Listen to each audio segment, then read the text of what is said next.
Welcome to the Outer Realm with Michelle DeRoche and Amelia Pisano. Airing live on the United Public Radio Network, 105.3 FM in New Orleans.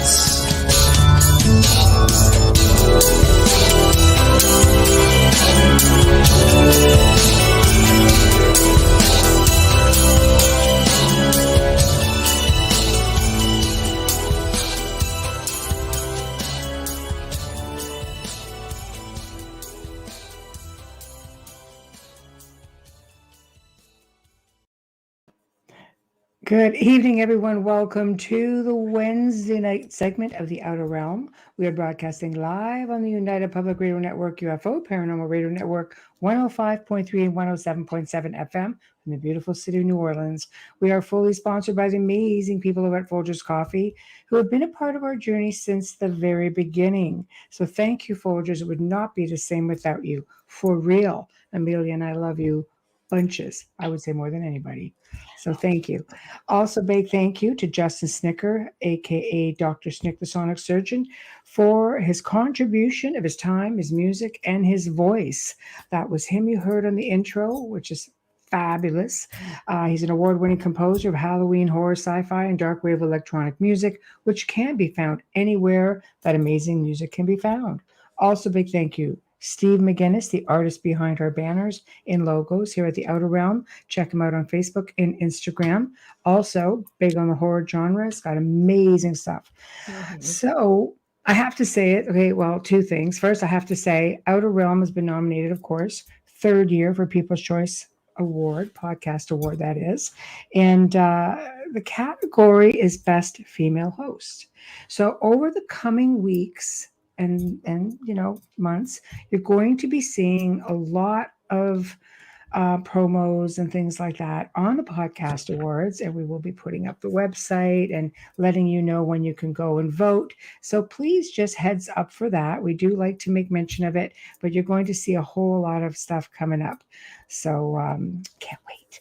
Anyway, also, before I forget, thank you all for all the amazing birthday wishes. I feel like I've just been, I should have been on this already, but I really haven't been online. Super swamped. Lots going on, but I will be posting online. I wish I could get to all of you.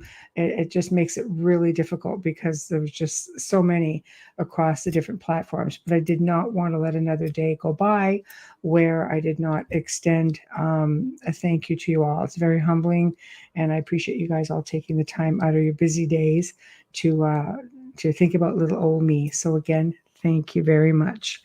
So tonight is kind of another fun night. Yay. We welcome the return of our dear friend and United Public Radio Network owner, Joe Montaldo. We're going to be having an open discussion on UFOs, extraterrestrials, paranormal, pretty much anything that's deemed high strangeness or out of this world.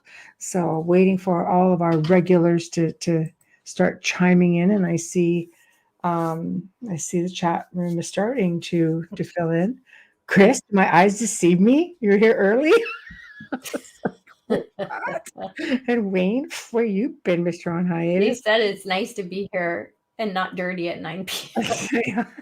Dolly, hello. Those late night showers are my favorite, though. I know, right? It's nothing like going to bed like freshly showered. Thank you. Thank you, Chris. Yes, on Sunday, and blame it on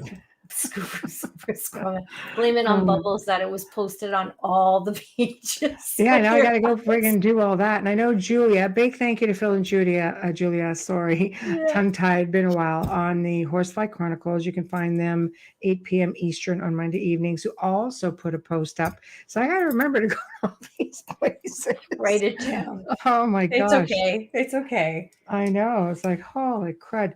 But been that much going on. But anyway, without further ado, we're going to bring on our fearless leader, Joe Montaldo. I feel like when breaking out into song. Joe. I was listening to that dirty pornographic thing Amelia was doing. I was like, whoa, what is this? I was like, whoa, man. You can't say that word on this show. It's a family show. I was like, damn, I might have to go edit that out, man. I was like, oh. That was wasn't rough. on. What are you talking about? It wasn't even that was rough. on. Look, He's I'm such red. a It he's embarrassed me. such Look a at my face is liar. red. See, he comes on here just to like push buttons. That's what it is. Y'all know what I'm Everybody talking knows. about, don't y'all? Y'all do know what I'm talking. They know what I'm talking about. See, Yes. hey Dolly, how you doing, Whatever. sweetie? My Mhm. See, they virgin know. They know. ears. So, how are y'all, Uh-huh. ladies? Y'all been busy? It's crazy, I should Yes, say. pretty much. A So, little bit. well, If so guys, my voice goes, I'm getting over COVID. So, thanks to wherever I was last week. Oh Lord. yeah, it's second year in a row. Yes, I think maybe you need to be Just staying home from now say on. it. Yeah. Safer. I may have to. I like to kill my wife and my son. I gave it to both of them. Oh Oh, no. passing the Oh, buck. that's not good. It hacks me. I'm sure it hacks him off far more than it does me, but anyway. I ain't gonna get into that because I'll get all aggravated. It's anyway, guys. So in case they keep telling you COVID doesn't exist out there, somebody's lying. They are. I don't know. I'm not going to say anything because Joe's I don't want to living get proof. us ripped. Just saying. No. Well, no. Joe So catches listen, it every year. as I'm driving up to get the test, they're going, "Oh, COVID doesn't exist anymore. You don't have to worry about it." Of course, my doctor said it was inconclusive, but that's probably because I was halfway wherever. And but I knew when I knew what it was. I was like, "Come on." Yeah, so people, all I can tell you is beware flying airplanes. I think I'm gonna stay away from planes for a while. I just don't seem to have any good luck flying on That's the damn okay. All the thing. pilots are going But on strike wait, anyways. in the middle of COVID, I flew on an airplane and didn't get it. I don't know, man. Life is weird. I don't know what it is. And I enjoyed producing the show earlier today. They're nice peoples. Yes, And, the Latino Psychic Visions. yes, the Latino Psychic Visions. Yeah, 5 They're very Eastern, nice. 4 Central people. I told them they just need to take the whole full 2 hours. So they're wasting their time. I said you're cutting yourself short. I said, but not bumping up against the bottom of my show. You're cutting yourself out of probably 100,000 listeners. Yeah, just let them go. Just a little friendly advice. That's all. Yeah. Never a rush. You have that time, that's for sure. So, An lots of hour is new not shows enough. on the network. Lots of new shows. Yeah, lots of new ones. Yeah, y'all should all get out there and check out. There's lots and lots of. And I see they pull a nice, good audience. It's The Light Gate with Preston Dennett, Dolly Saffron, 9 p.m. That's right. Eastern on Monday nights. Just saying. Yes, they get them a good slot over there, so they're doing well. Everybody's and there's always room for more people. You just got to talk to Michelle because I ain't messing with none of you crazy people anymore. Wow, that's encouraging. There's We want all the enough. crazy people. We're a crazy network. Yes, we do. We want the People love eccentric. us. Listen, I'm gonna say this as my plight. We want the eccentric people that can follow rules. I know that don't go hand in hand, but still. I know you're not wrong. we need more of that. So tonight we're having open discussion night on whatever floats everybody's boat. It's gonna be a nice, relaxing evening. Kind of similar to our Q&As, and Joe here is like super versed in all of it, and UFOs, the extraterrestrials, paranormal.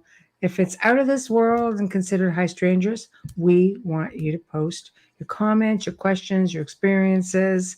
So let's start off with this. Let's start off with this. If you're talking to dead people, if you're talking to your relatives and you think they're dead people, no, they're from another dimension.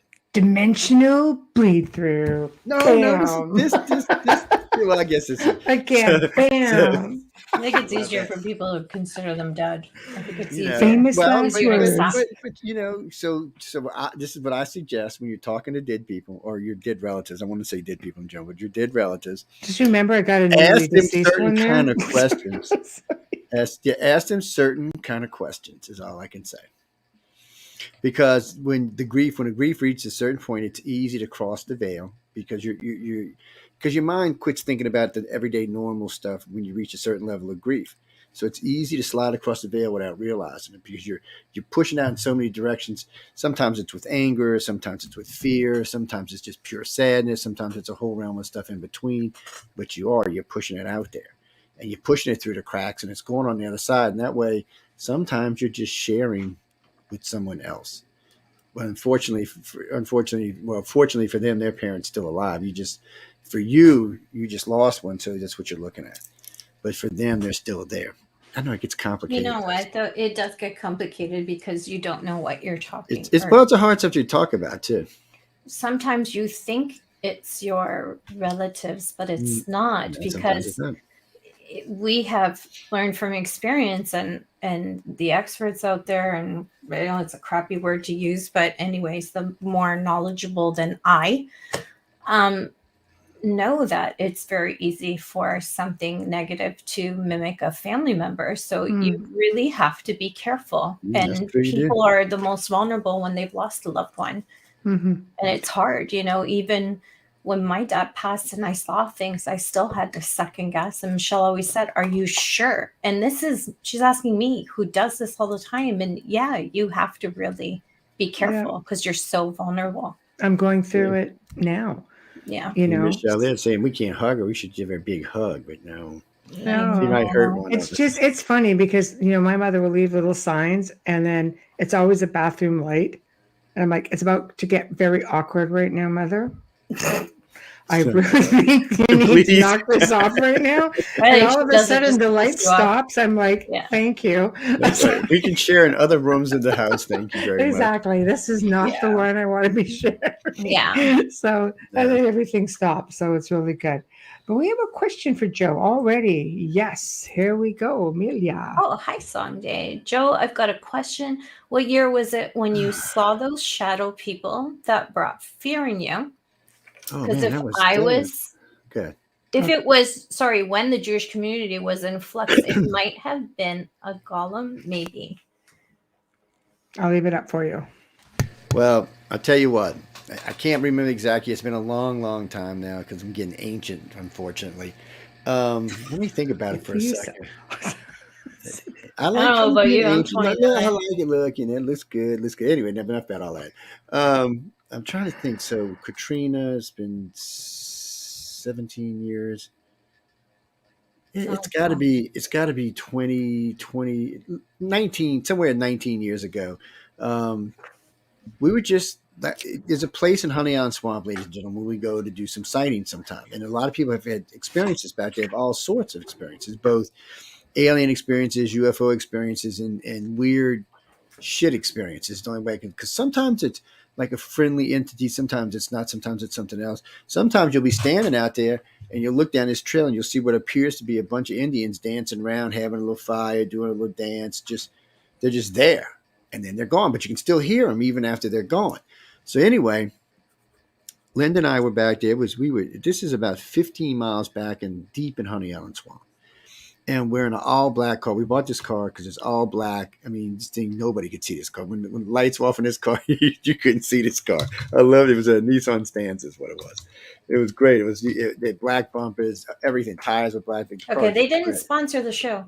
Keep going. Hey, you got to tell them what kind of car it is so they get the image. Also, it's a black sedan. Let's move on. And you got to remember it had a moonroof in it. That's important because it had a moonroof in it. It comes important later on. So we're sitting back there talking, just chit chatting about different things we had seen, different experiences we had.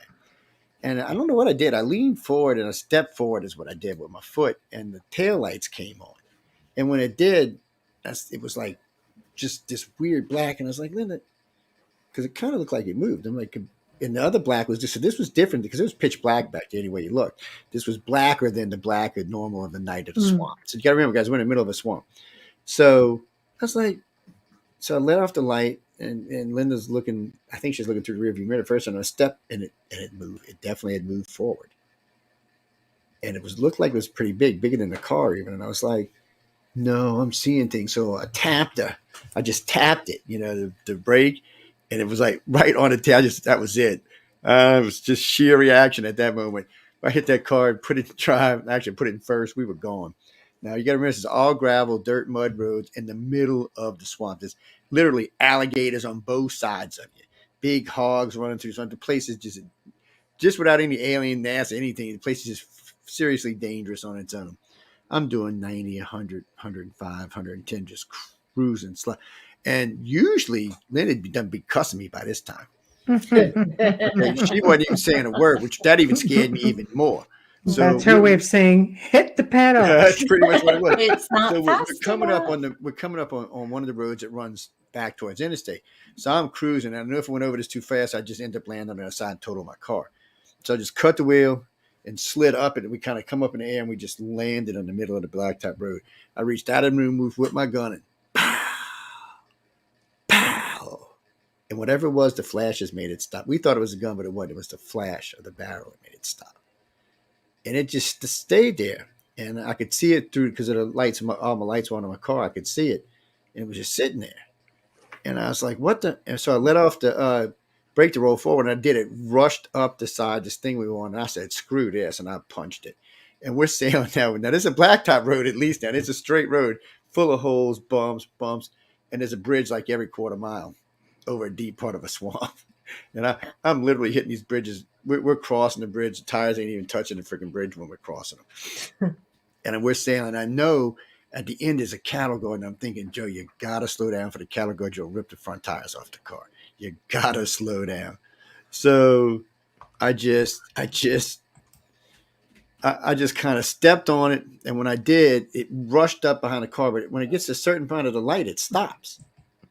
So I just kept my brake lights on and kind of rolled across it. And I just stopped and looked at it. It sat there and looked. It was shaped. It had a shape to it. This had to be, let me think. This would have been like 2002. You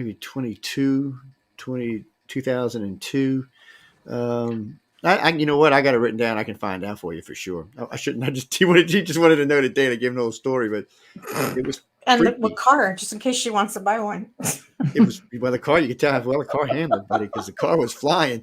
At one point, that car was doing easy 130. So, I mean, it was flying along. It was staying. God, you can find Joe at the dealership on Monday. You know, I just put new tires in his car. It's just so lucky. Honestly, how we didn't get killed is beyond me.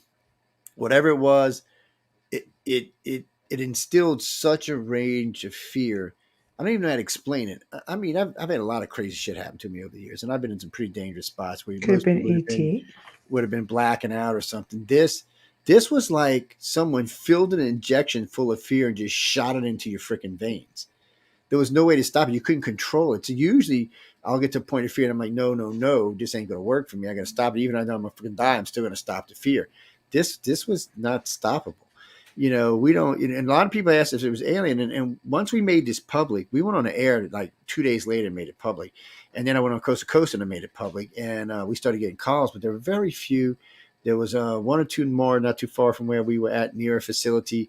There was another one, two of them out in Arizona somewhere. But there was only maybe a dozen and a half altogether. But they were in places, well, probably where you shouldn't have needed to be. You got to remember, we were in Honey Island Swamp, but we were technically in NASA. This is NASA land. All this land belonged to NASA where we were. We were inside the buffer zone. And we were literally from where we were in the back of the swamp. You could actually hear the generators like humming in the plants. You could feel the vibration in the ground. So we couldn't have been more than maybe a mile from the big part of NASA, but it was all through the swamp. So NASA didn't worry, but nobody's walking through there, especially at night. The alligators get you freaking moccasins would. So there was just no going through there. They knew that, but we'd go out there all the time. And every now and then somebody come at you. But it was weird. For the first 15, 16 years, we never seen anyone else back there but us. No one ever went back there. And then stupid me one day got on the radio and started talking about it, and all of a sudden, people started showing up. And then next thing you know, cops started showing up. And then they were like, what are y'all doing back here? It's, 3 o'clock in the morning, right? I'm like, yeah. Well, animal watch. You go, I don't believe you. I said, look, I just watched a doe drop just about 10 minutes ago. He's like, wow. That's a true story, too. And I'll tell you the one that got us, he stopped me and Linda one night and says, I don't know what y'all doing back. He's about to get us all kind of trouble, all kind of hell. And I turned the phone around and go, I just want you to know you're being broadcasted live on Facebook right now to about 5,000 people. And I said, so beware of what you say next. He got pissed, threw the thing on the dashboard and said, get the hell out of here. Well, they don't want you too close, to the bases. You guys are always in there. I don't. And you wonder why you disappear with missing time. They don't want you advertising where it is either. Well, that's part of the problem right there. Yeah. So, but it was too late. You locations. I mean, yeah, we'd already told him, and then I know, and I would have figured something like because Eglin. Anyway, we used to go to not Pensacola, to Navarre a lot, and Destin. Well, there's a big base in between Pensacola, in between Navarre and Destin. It's called Eglin Air Force Base. Big, huge, freaking monster base. Something like 8,890 acres of base with something like 30 airfields on it. And we've seen some crazy stuff. We got some good video. Matter of fact, on the old Alien Enigma site, there's some pictures we took of one of the videos we took out there. It was just, we seen some crazy stuff. So I would have figured something like that would have happened there. But it didn't. It happened at Honey. What happened there was when they burnt Linda's arms all up. We got pictures of those. That was weird. So there's three of us sitting outside the covers. Everybody wonders why I'm so scared. And then I had my son, which was at the time like I think 2.5, 3. Him and his freaking my bug-eyed friends are coming down. I'm like, what? Kid used to scare me sometimes. Anyway, kids see everything. So I mean, we're all three sitting there, and first this little rain cloud thing came over, and then there was no doubt what this was. This was a big ship. It came over low. It had to be below 200 feet. It just came over, and I'm thinking, okay, we're screwed, blued and tattooed. It just because I didn't even know what it was. Was it an alien? Was it people? Not even sure what this thing was. So it goes away. We leave. I'd tell you the rest of the story, but it's too involved. So it goes away. We go back to the hotel. Next morning, Linda gets up and her arms from here to here were diamond patterned all up and down. Like if y'all ever see that diamond grate they use, that steel grate, it looked like somebody heated it and then wrapped it around her arm and made an indention all the way around. She went to see the doctor. It wasn't burns. Nobody knew what the hell it was. That's scary. And then it went away. But I mean, look, see, they're coming to get it, Emily. No, my dog moved the plug. Sure, let's go with the dog. He did. He moved. He Dolly walked right says through shadow entities are second-dimensional entities. Actually, They are capable of real anger near a base. Maybe it was already mad. Actually, I think this black thing was made. I don't think. How can I say this? So usually when I experience something weird, scary, something out of sort, a demon, something black, something like that, you sense it as something. This didn't sense as anything. It didn't seem anything earthly, alien, or anything in between. It really felt like it was almost like it was being beamed into your head, and there was just no way to get it out. It really is what it felt like. We were on a military base. We've heard about weird hologram things before on different bases. I mean, we've actually filmed some weird shit, some Native American Indian heads and eagles and shit up in Arizona and New Mexico, where they were doing test projects. But this was, if this is a severe weapon. If I had to categorize it as anything, I had to categorize it as a weapon, because I couldn't even reverse the fear back. It just wouldn't. The matter of fact, the more you try to push against it, the more intense it got.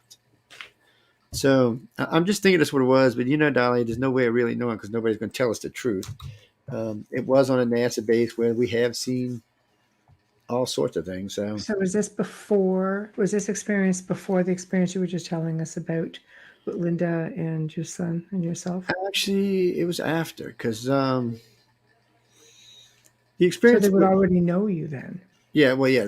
So the experience I was talking about then involved there was a landing on Navarre Beach, and we were every now and then we get lucky, and we were pervy to things like being in the right spot at the right time, but not being the ones being taken.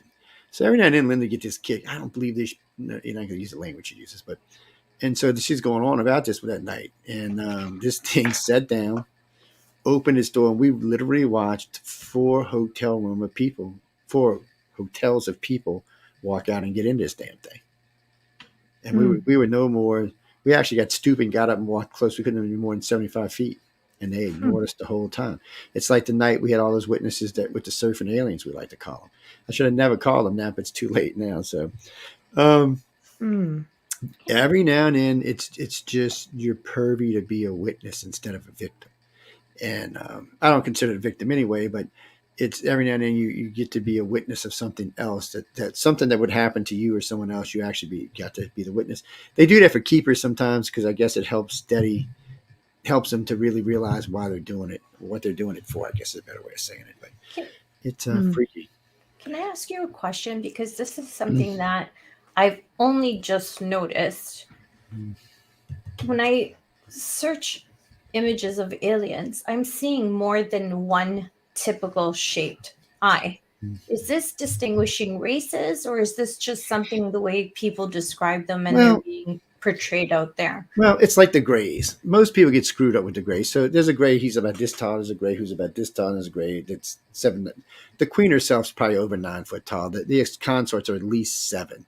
And then you've got from 3 foot up. And then you've got what we would call,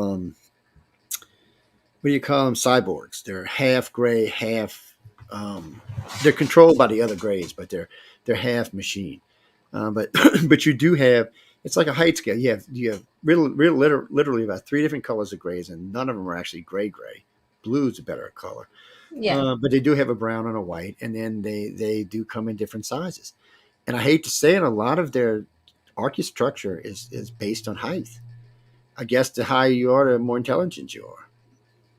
I don't, it's hard to explain, but they definitely do seem to have some kind of thing like that. And I hate to say that it's a good biological. That's a good one. I hate to say that sometimes the grays are just. I think the smaller ones are kind of dispensable. Even though they can have the conscious upload into a new body, I don't think. I really think from the 6 foot up or the 5 foot up ones are the ones that probably like our middle class and elite going up. I don't know what you'd call the little 3 foot guys. I know they catch a lot of hell. I know that for sure. And I notice they always get sent in first. So. Taking it for the team. You often hear the little ones make a lot of mistakes. Throw the little one like in bubbles.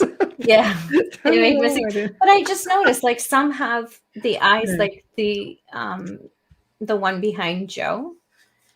The point. Really, some have like rounded eyes, but I like the way Dolly said ethnicities, because that I can understand.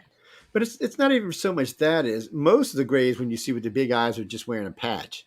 It's just they're not used to the sunlight on our planet. Have a harder time. 3-finger grays have a harder time here. Thank you, Dolly. Because they're not from here, and then our light and our atmosphere is different than theirs, and it refracts differently. So, but those things they wear over their eyes are not just to protect them. Them shit and things can see all over. But we've got pictures with them out. You can still see the outline from wearing it so much, but they have. I don't want to say regular eyes. Their eyes are actually bigger than ours. It's hard to explain, but they don't look all that much different than ours, but they're bigger, and the colors are slightly. Their color scheme, I don't know if it's because of their atmosphere when you're on their ships, but like the blues there are like almost tasteable, edible blue. I mean, they're just so intense. It's the only thing that comes close on Earth. It would be a cobalt electric blue, and that's just not even doing it justice. That is incredible. There's a child prodigy out there who can actually, when he hears a note in music, I wonder if there's a little alien here. When he hears a note, say an F sharp, he'll see it as it'll come in as the sound, but it also comes in as a color. That's brilliance, is what that is. I wonder about any interference there. Mm-hmm. Yeah. I mean, this kid, I saw him on one of those, of course, TikTok videos when I'm trying to sleep, but I was just, his dad's filming him, and I was just in shock. I've never, like when you're a medium, some of us can feel the vibration of a color. That's why it's easy for us to play cards. And then that's just a way. But I have never heard of, it's Dolly does it. See, I have never heard of a child picking up a C- and it comes across red. Like, I feel red. He doesn't even say, because his father said, "Do you see it?" But you see, but do you know if the great ones did? Because they might not have said nothing. Because that's what I said in the comment sections. I wonder if Mozart and Beethoven and Chopin, I would imagine all of them, because they were all child prodigies. So I bet you they did.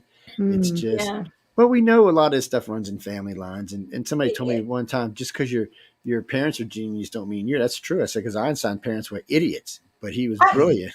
You know what, Joe? I think that if we weren't so distracted, we have a lot of brilliance in this world. And you're referring to a time where they didn't do anything but art and music. And calling them idiots is actually unfair. They were just everyday people. They had careers, they had jobs. They just were people. Just Einstein was exceptional. He was the guy who stood out. And, it's weird, these postal workers that either go around killing people or saving the universe. It's a little strange. Yeah. I guess maybe postal work drives you one way or another just to get the hell out of there. Well, look at Edgar Casey. He was a farmer. Some things. It's And he ends up being one of the best mediums and prophets of our time. What did Crowley do before he did? Crowley. I wonder what he did before. A lot of sex. Hi, Mark. Joe. He did. That was his whole basis. He was into all that S&M stuff. No, it wasn't S&M. It was just part of the. I guess it is S&M. Sorry. It's part of his occult practices, you know. Yes, well, sex magic is powerful. That's why. It's true. It's true. That's why Wiccans never stood a chance. Yeah, and I agree. You know, Tesla also. Even though we're not going to go there, let's leave that alone. No, I love my Wiccan friends. When anybody starts writing in, I love all y'all know that. I got lots of Wiccan friends out there. So I know. Lots of y'all out there. So don't hate on me. It was Michelle's fault. It's always my fault. When you mentioned Tesla, Joe and I did a segment, probably one or two, in the Gray Zone Uncensored. And if you go into the FBI Vault, which is their website, there was an article in there, and you can still find it, where it says that Tesla was Venusian, that he was allegedly brought down to this humble family of farmers from two beings that claimed to be from Venus. Now, Venus, by the way, was said to be a technology planet, like very, very versed in anything that was totally Tesla. So it's interesting, but when you see it in the FBI vaults, it's kind of like, I wonder. And I mean, these Venusian people came in periodically, and they would come and check on him. And so I don't know, Joe. What are your thoughts on that? Do you think that? I mean, it's in the FBI vaults, but it's also online. I'm worried about anything that's online. I don't know. I used to have a lot more credibility in the FBI. I've kind of lost faith in them in recent times. Right. I don't know what to think about them. You know, there's Phoenix. I know just a plain old country girl. She hosts with me on Friday night. Just come meet her. She's from Kentucky. She's just a good old country girl from Kentucky. Yeah, not everybody from Kentucky is simple. Well, I didn't mean it like that anyway. No, I don't consider nobody from Kentucky I saw simple. Chris's simple country boy. That goes a whole different way. I'm just saying, Chris. I'm just saying, she's a good old country girl.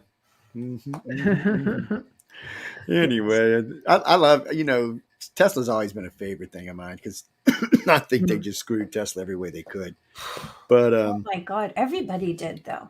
He was just good-hearted and just wanted to learn and share. He wanted to do good, and he was met with one person after the other, not just the government or the FBI, but other partners who took his inventions. So he says our planets have moved positions multiple times. 300 billion years ago, there was a big shuffle. Well, there's definitely evidence of out-of-place artifacts and ancient civilizations that go back that easily. I mean, we've done shows on that also. Look at that mine that we did that went back between 250 and 300 million years ago. Uranium, like, come on. It's there. That's got to be guarded, right? Yeah, planets move around all over the place. I mean, no, the uranium's not guarded. Yeah, well, it was uranium, wasn't it, Joe? That mine that we did. Micronovas, okay. There's a lot of stuff. You'd be surprised. It's mined out. Well, but there's weird places you go. Like, okay, we'll use the Air Force Base for perfect examples. There's a big, huge, massive Air Force Base, all kind of top. This is where they test all the non-nuclear weapons in the United States. This is what they do there. Yet, we were able to walk on the base at night by simply walking into the Gulf and walking around the fence and walking down the beach. And we were on the base. And don't get me wrong, there's security checkpoints at both sides.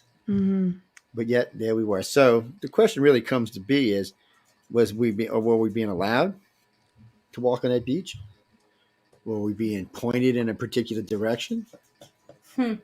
Because I still remember with Linda, she's cruising along, Miss, I'm scared of the dark and the water, and I'm walking in the Gulf of Mexico in the dark. I'm thinking, okay, we're definitely going to die tonight. We get on the beach. I'm like, okay, we might make it.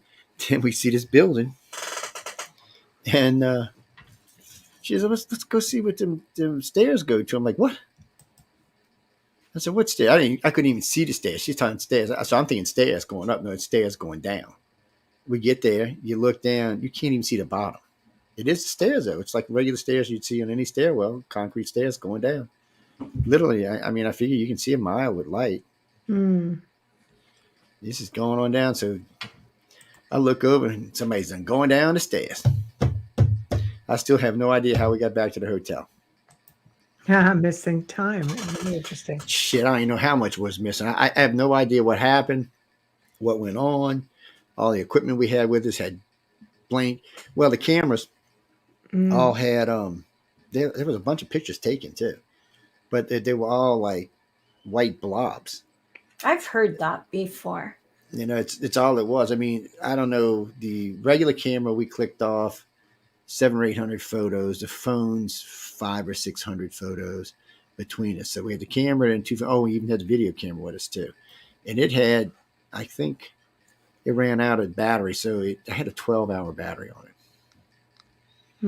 You know, big fat batteries. I bought a big battery for. Now it probably didn't have. It probably only had about 8 hours of time on it at the time, but still, nothing was on anything. And I don't remember anything other than looking down the stairs. That's all I remember. You need a hot coffee, Joe. You need a Folgers. Well, clearly, according to Dolly, dedicated satellites that watch the bases. This is Folgers right here, gourmet coffee, actually. He's still with the Christmas mug. I love that. I know.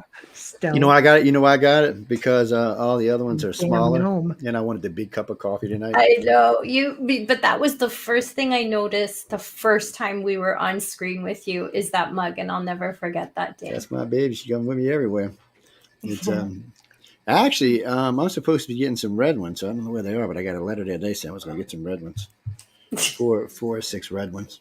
I'll make you one. It's, Big bowl. no, you know, they're Folgers cups. They're just the red and white cups. That's all they are. They're the big ones, though. They're not the little ones. Right They're there. I'm sorry, what were you saying? That's right. That's my babies right there.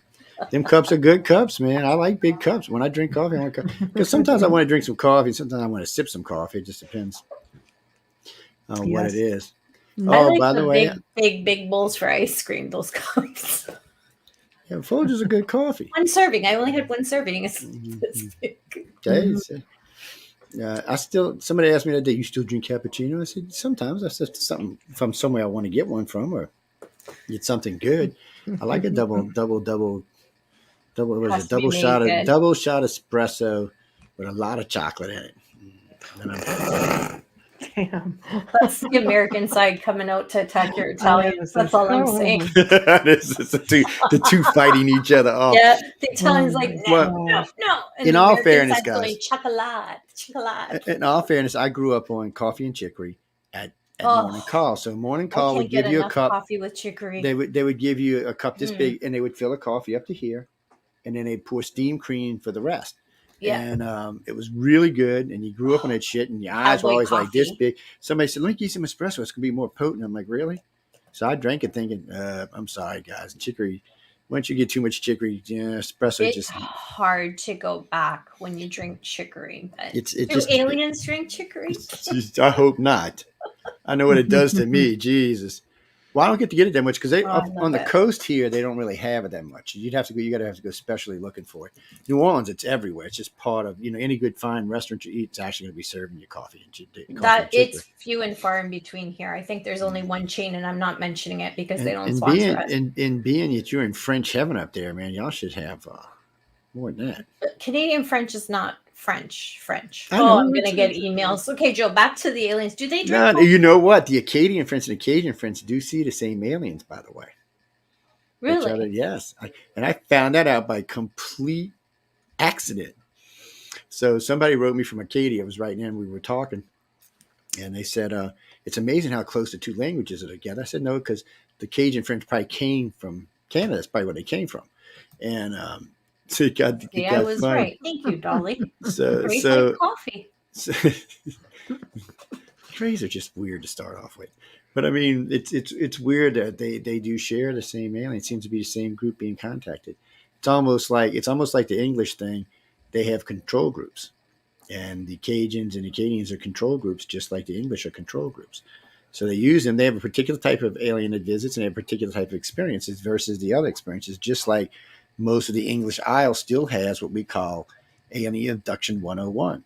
It's horrible. It's unpleasant, and it's just what it is. But not everybody experiences that anymore. But are you And sure? Are you sure it's aliens oh, yeah, I'm positive it's making it aliens, but unpleasant?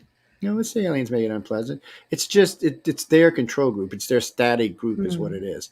They use it against. So by doing them, world. Let me explain this real quick. By doing it to them, they don't have to do it to everybody else. They can Hmm. use them as a control group. So like one in every 500,000 now, they can do the original experiments that started puberty and go up through into their early 30s. It used to be they did it to everybody, but they don't have to now.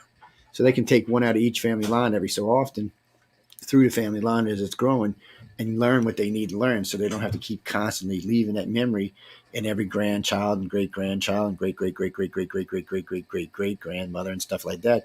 The memory can start to smooth out and make contact a much more, I don't want to say pleasant thing, but a more experience than a non-experience.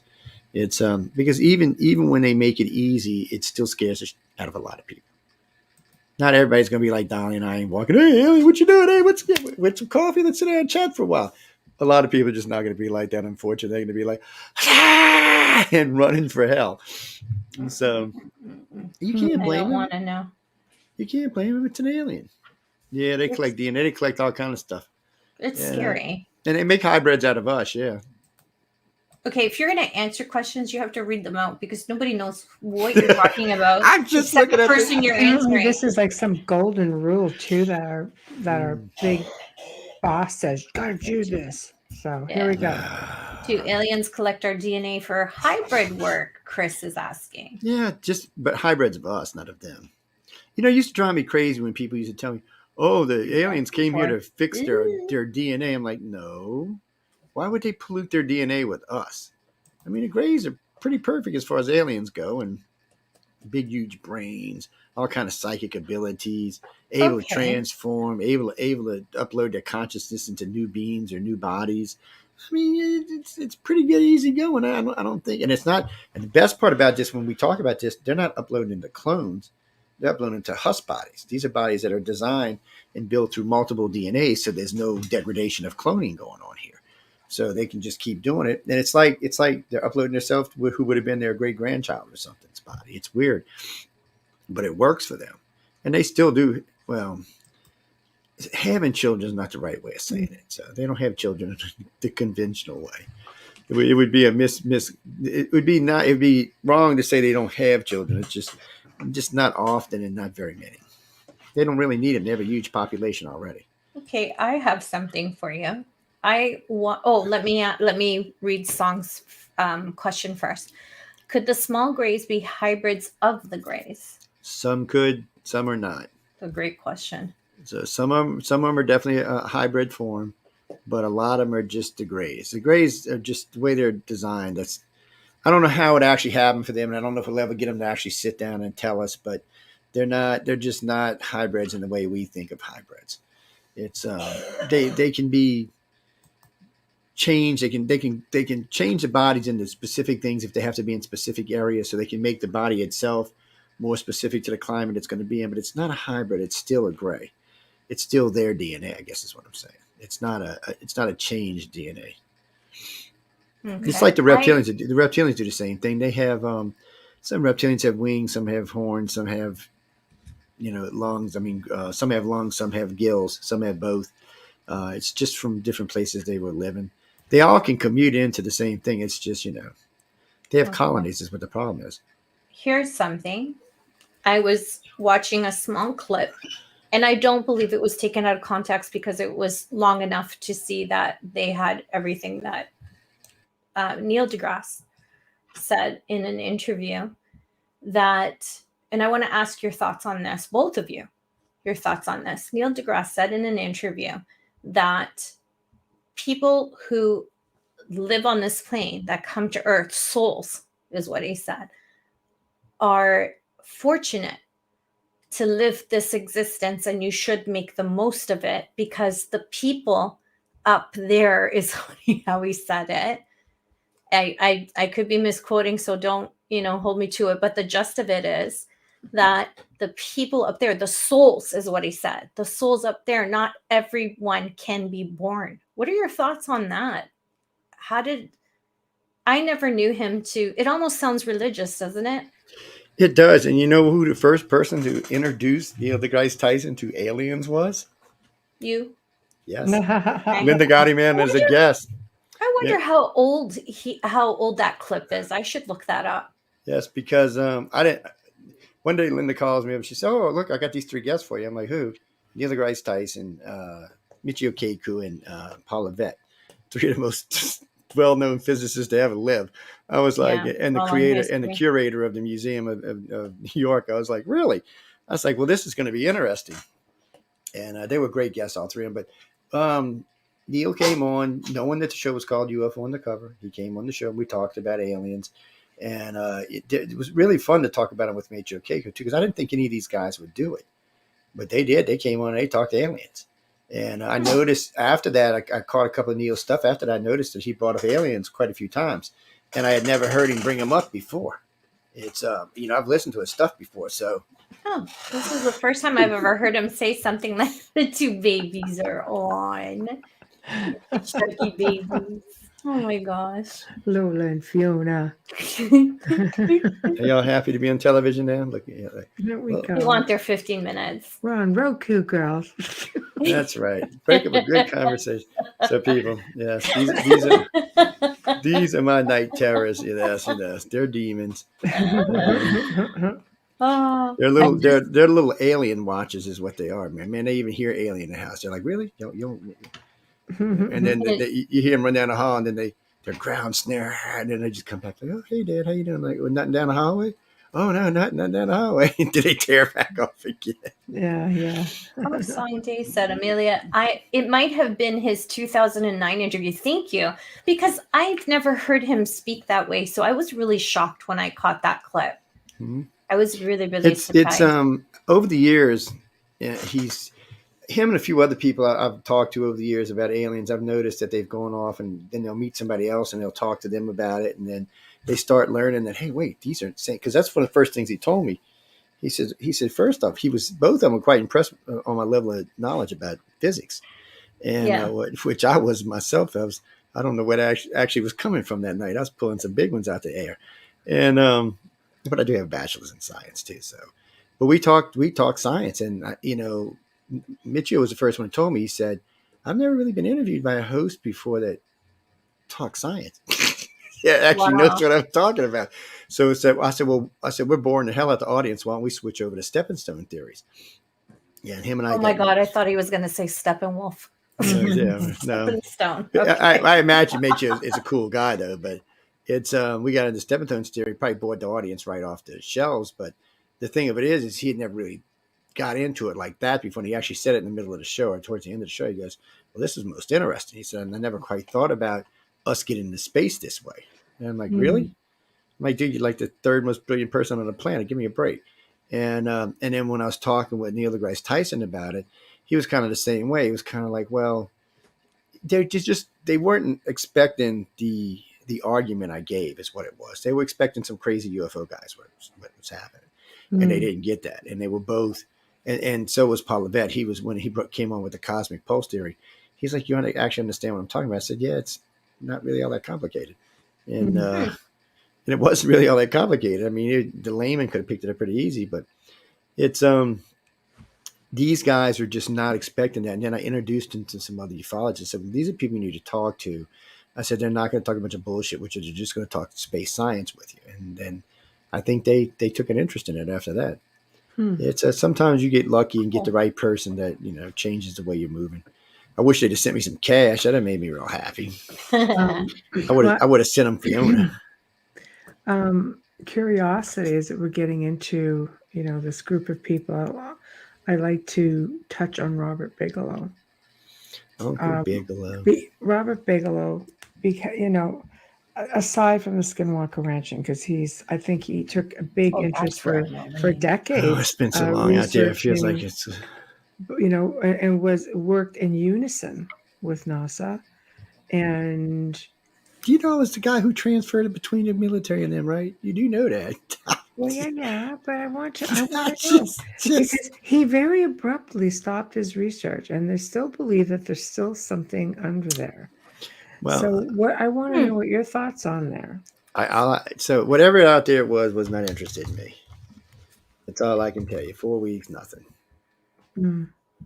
It was just, it's like skies are beautiful.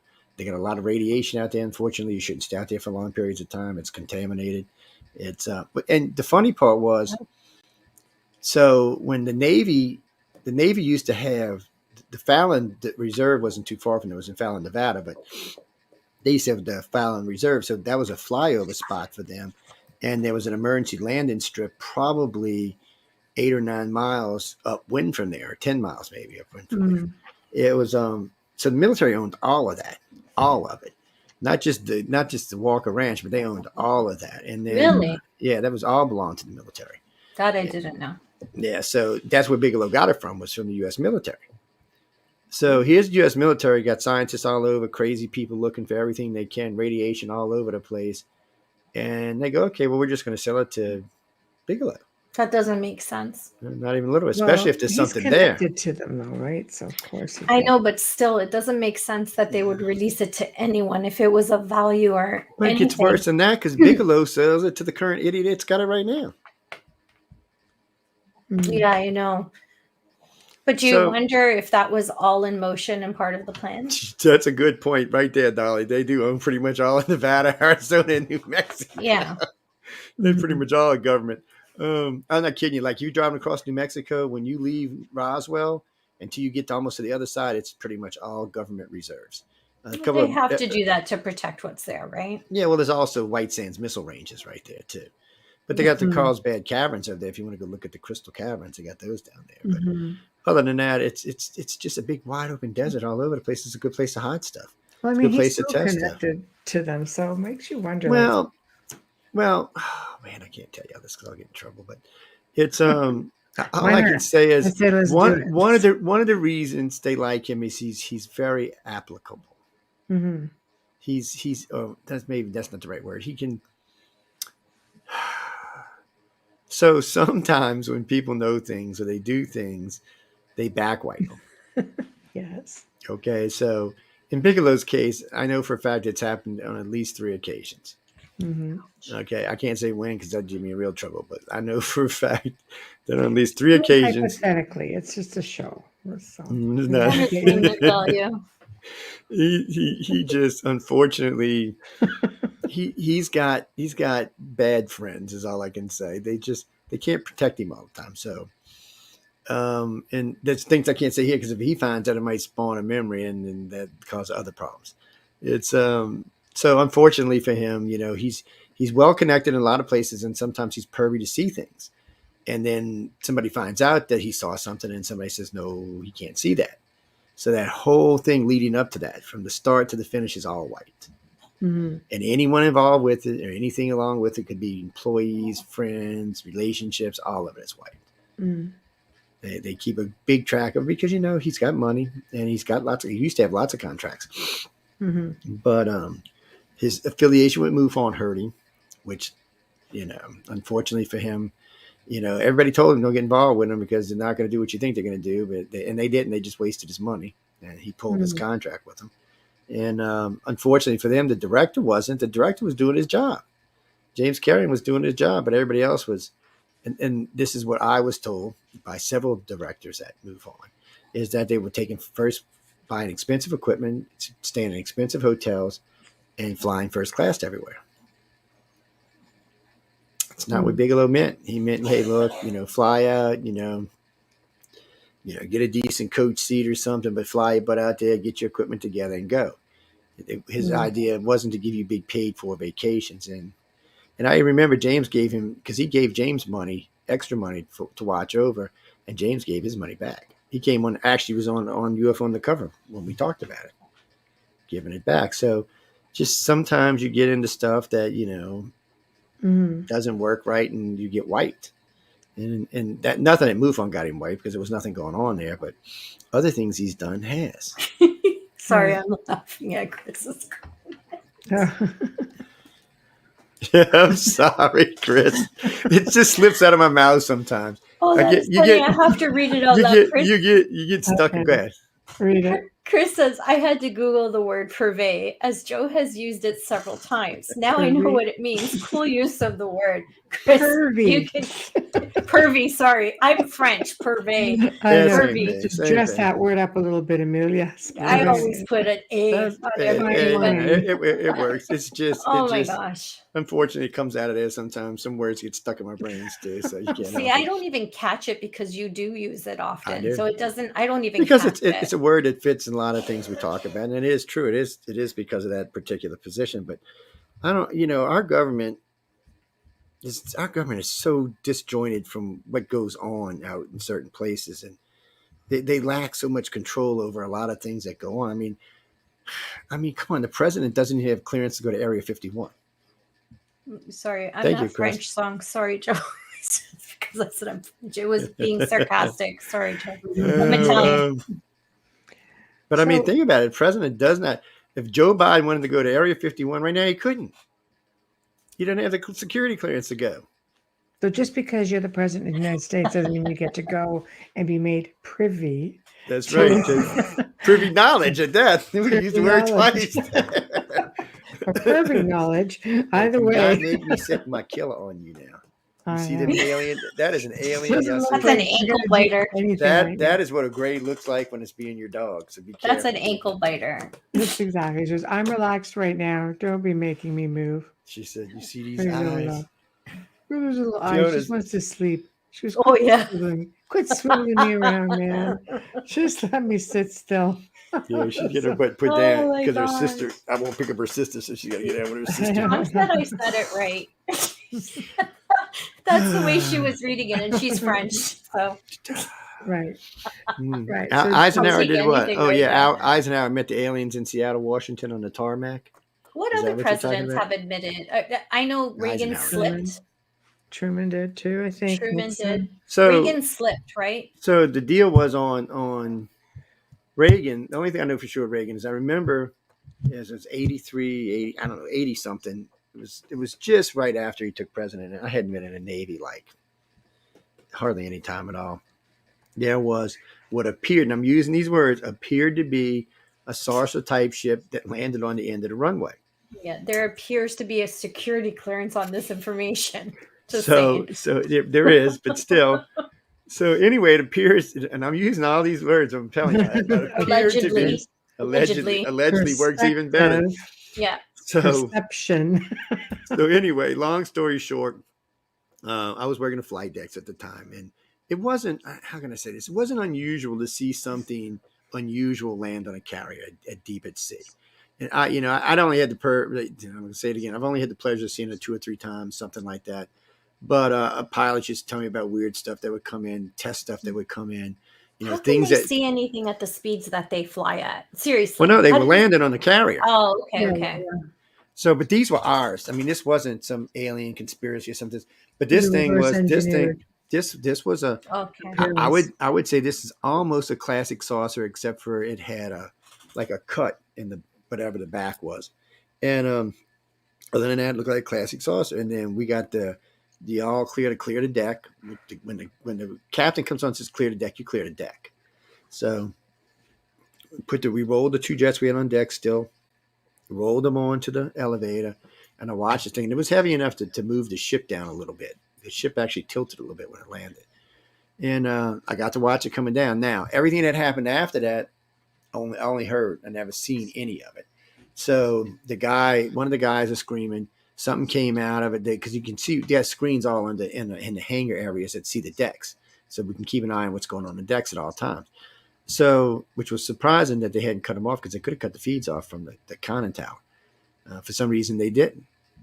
These guys were saying they saw this thing come out and go to a hangar and then it went back, whatever it was. They said it was 7 or 8 foot tall, they thought. And then they seen what appeared to be Ronald Reagan and 2 escorts board the saucer.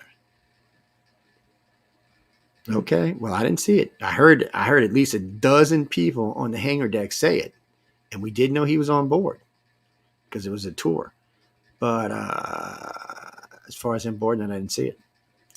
I didn't see it leave, and when it did come back, it hovered above the ship. Yeah, how did you know it came back if you didn't see it? Well, because everybody heard it when it came back. Sorry, everybody was like, because I was actually going to go to sleep is what I was going to do.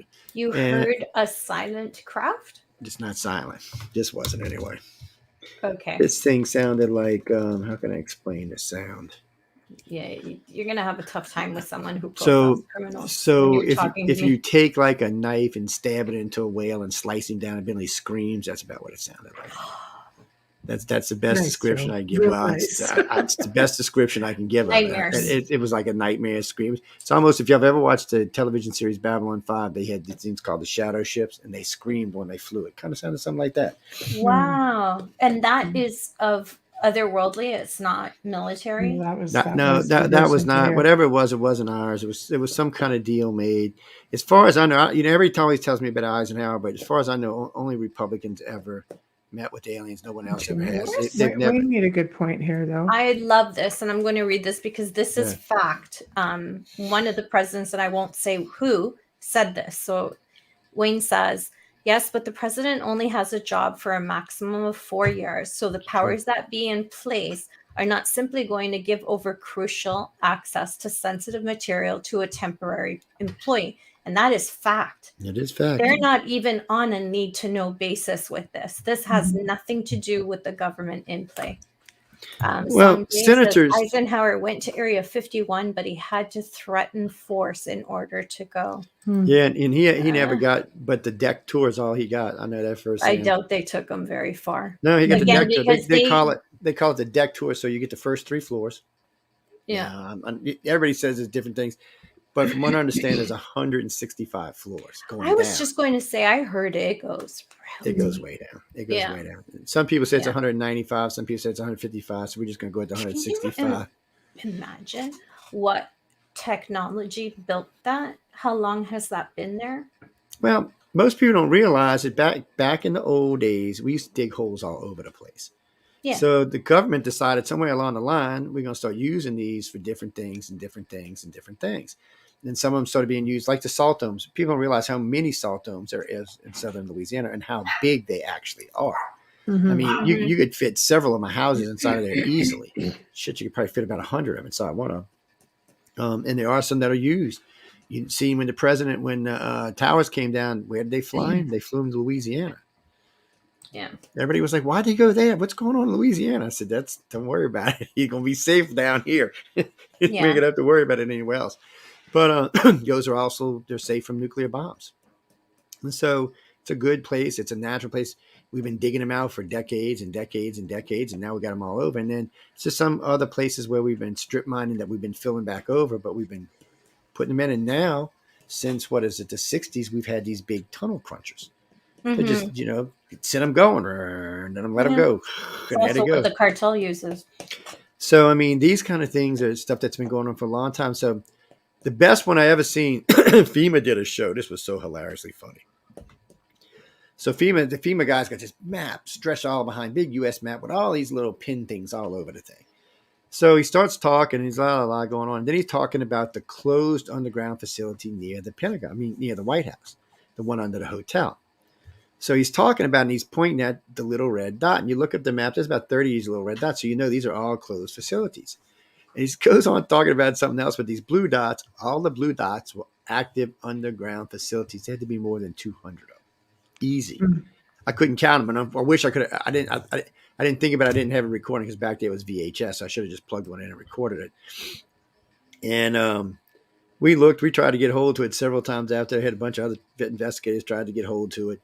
We contacted the studio. We just wanted the copy, just a copy. And they're like, oh, well, we still got it, but, it's not an archive or anything, a rerun. So it's not helping. Back then, it's not like today where everything goes onto the internet.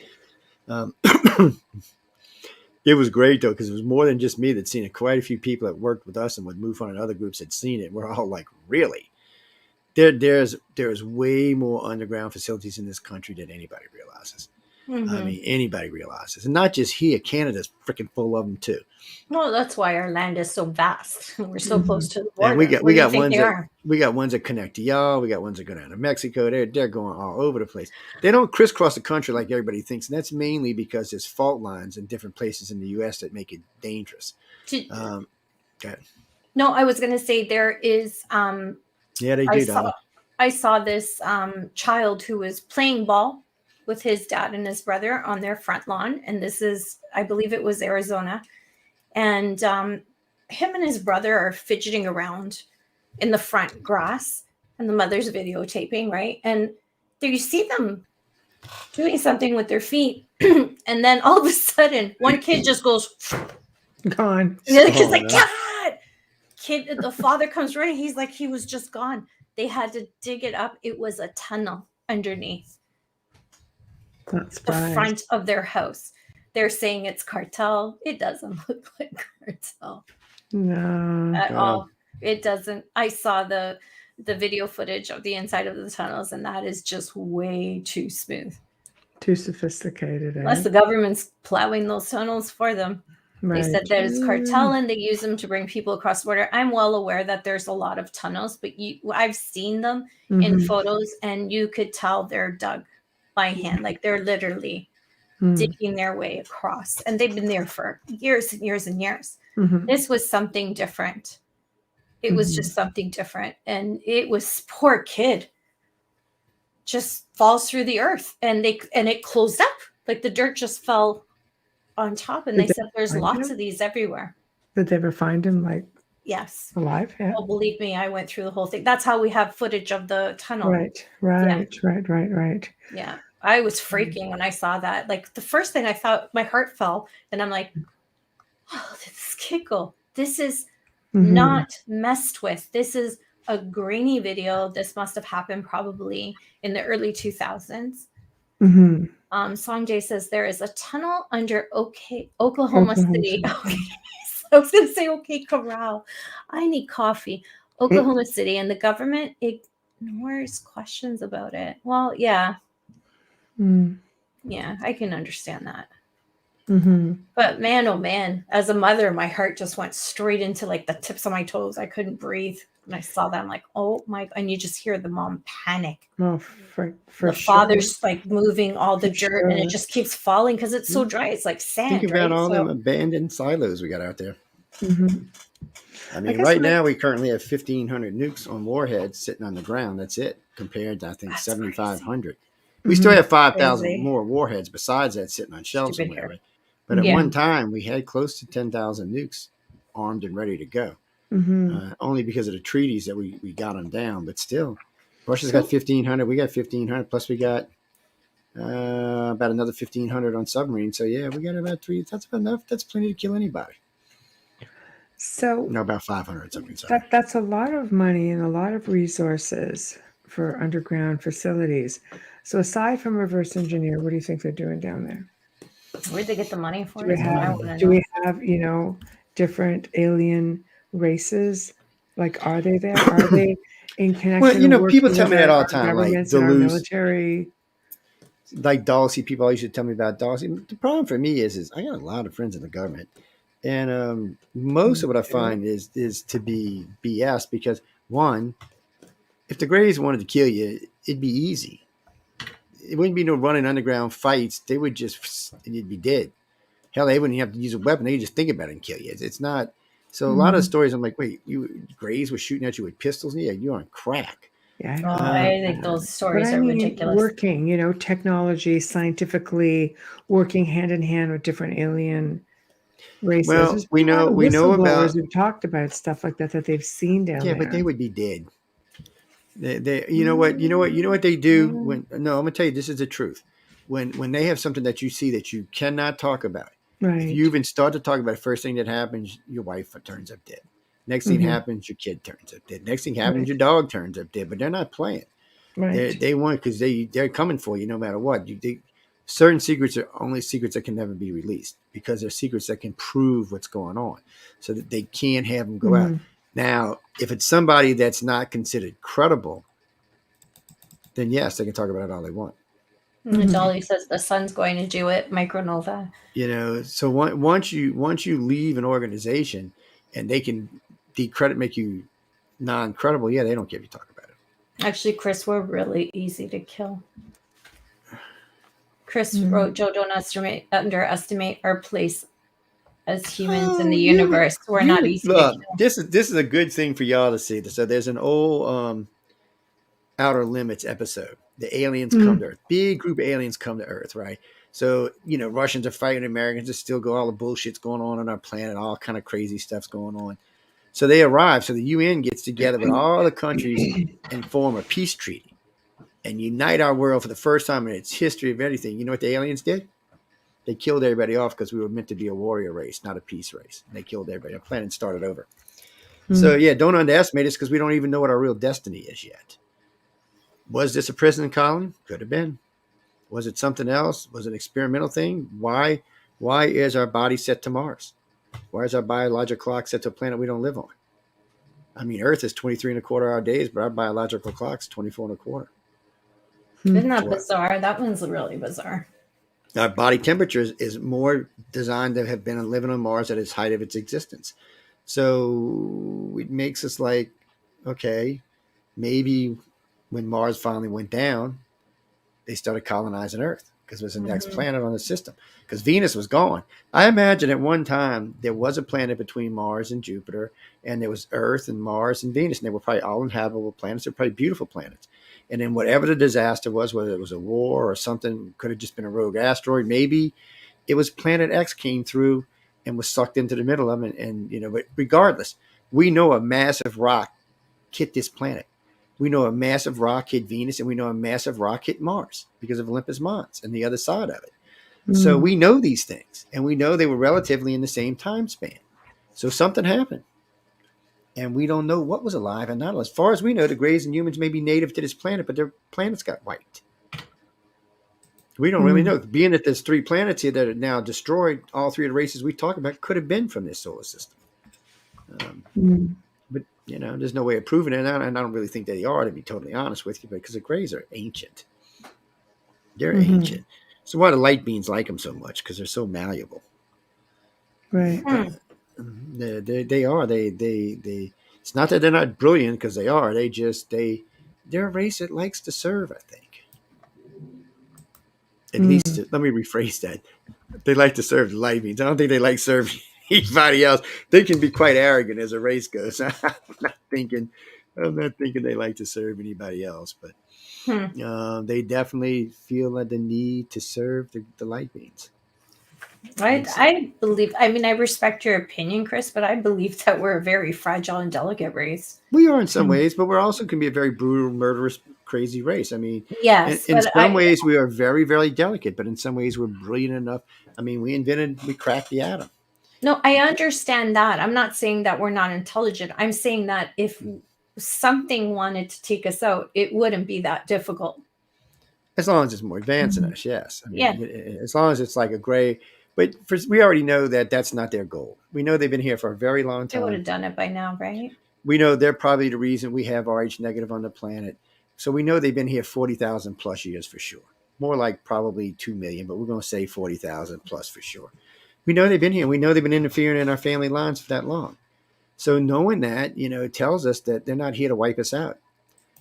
But to be honest with you, they're not really here to save everybody either. I hate, the feeling I get is, yes, the people they're going to save, and everybody else is just shit out of luck. And so for the rest of y'all, you need to get out here and start colonizing. Elon, get Mars built. Let's get some other colonies. Let's get over to Proxima Centauri, get some colonies going there. Because when the shit hits the fan, we can't save you. Who blew up Elon's shuttle?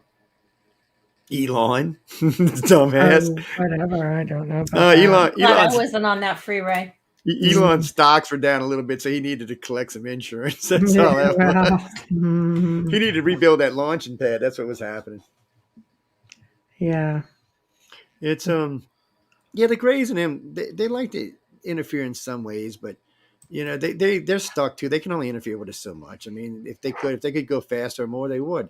So their best line is to keep interfering with family lines and changing the children and changing the children and changing the children and Mhm. changing the children. They become more psychic, more malleable, more intelligent.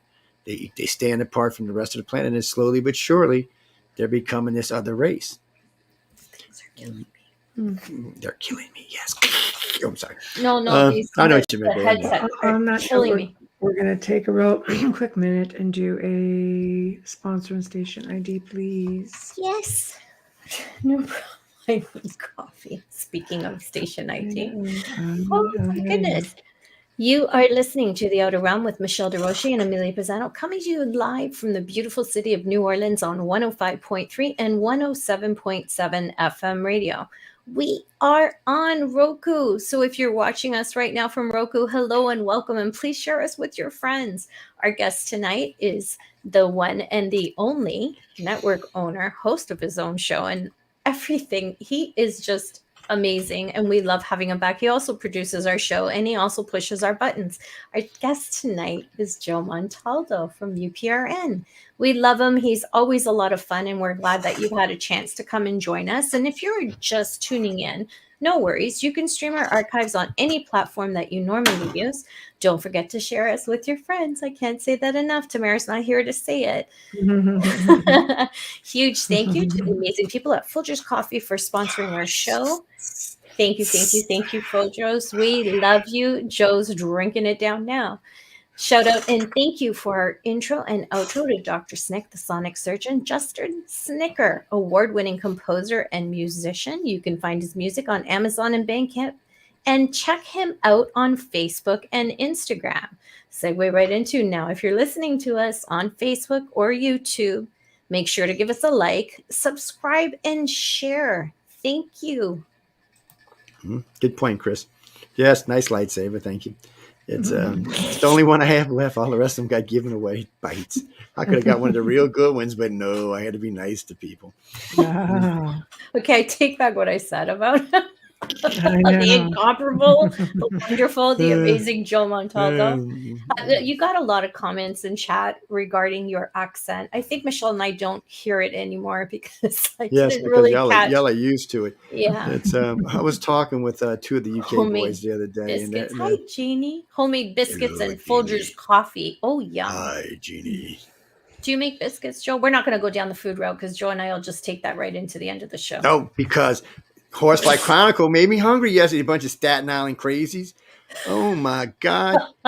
So I pop in there talking ghosts and pizzas.